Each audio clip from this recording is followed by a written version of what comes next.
World. She's reporting live from Alberta. Megha, what can you tell us about what we've heard so far and what we can expect in the coming hours and days?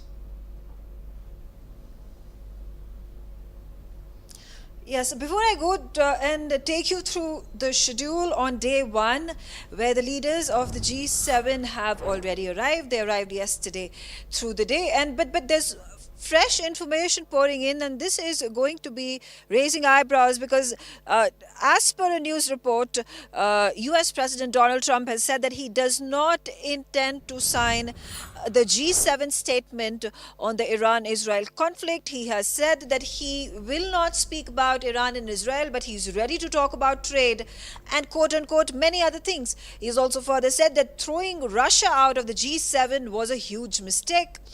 And again, speaking about how the primary focus of the US-Canada bilateral is going to be about trade between both countries.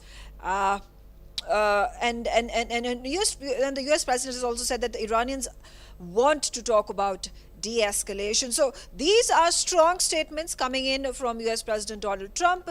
Trump has been talking about how there needs to be de-escalation and dialogue between Iran and Israel. Yesterday also statements came out where he said that there is a need for a deal to be struck between both the countries, and there needs to be stoppage of firing of projectiles and ballistic missiles against one another in their territories. There have been over 245 people, civilians, military leaders, as well as scientists that have been killed in the Israeli strikes up until today in the last 72.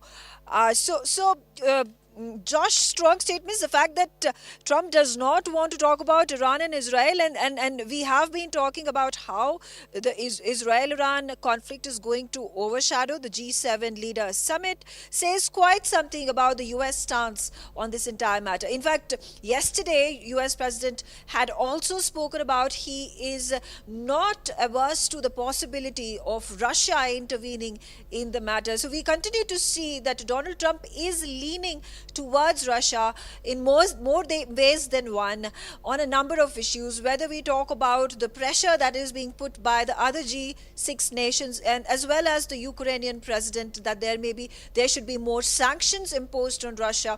There need to be freezing of assets of Russia. There need to be price caps that need to be put on the energy resources, especially the Russian oil. All these demands, all these requests, the pressure that is mounting on US President does not seem to impact him because he stands true to his statement, particularly in the hopes that by aligning with Russia on certain aspects is going to bear results that is going to help in the mediation talks and thereby bring about a peace deal between both the countries. Remember, that has been the political plank of US President Donald Trump while he was campaigning, that he is going to bring peace between US and between Ukraine and Russia.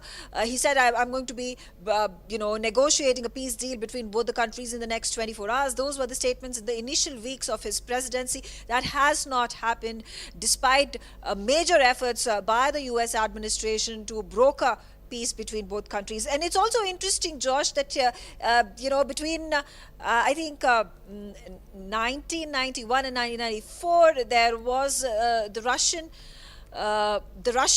Russian government was part of the G7 summit, whose name had been changed from G7 to G8.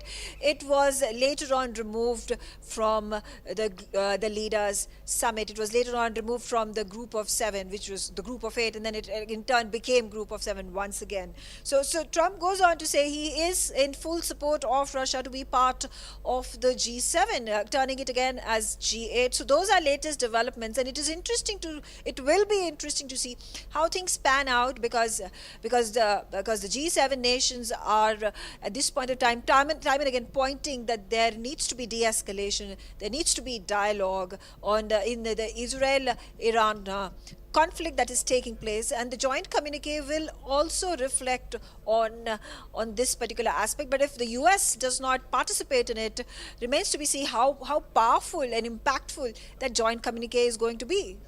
Yes, absolutely. And Megha, can you inform us what we can expect to come over the next few hours, what of course we will be bringing you here on NewsX World as we continue our coverage of this G7 summit in Alberta. Right, absolutely. So the schedule for the day is out. We are going to see the Canada and US bilateral talks taking place. They have actually already happened. We'll see the G7 working session that takes place. You know, the outreach nation, South Korea, the Prime Minister of South Korea is going to be arriving shortly. We can see there is going to be a Canada-Japan bilateral taking place as well. Arrival of the NATO chief Mark Rutte, arrival of the World Bank President Ajay Banga. We see Canada and France holding a bilateral later in the evening today, and the Mexican President Claudia Sheinbaum is also going to be arriving later in the day. We also see a bilateral between Canada and Italy.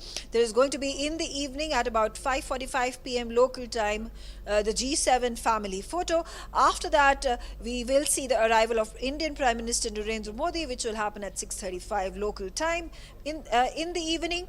There is going to be, of course, Antonio Guterres, very important, the UN General Secretary General, who is going to be arriving as well, and Brazil President Lula da Silva will be arriving later on as well. And at this time, no information yet on when the Ukrainian president is going to land in Kananaskis. His arrival is eagerly awaited as well. So that's the plan for the day today.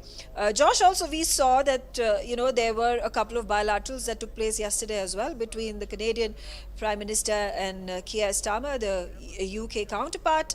And we even saw other bilaterals taking place between Canada, which is the host nation, and the other G7 leaders who have descended upon Kananaskis for this major global event. Yes, absolutely.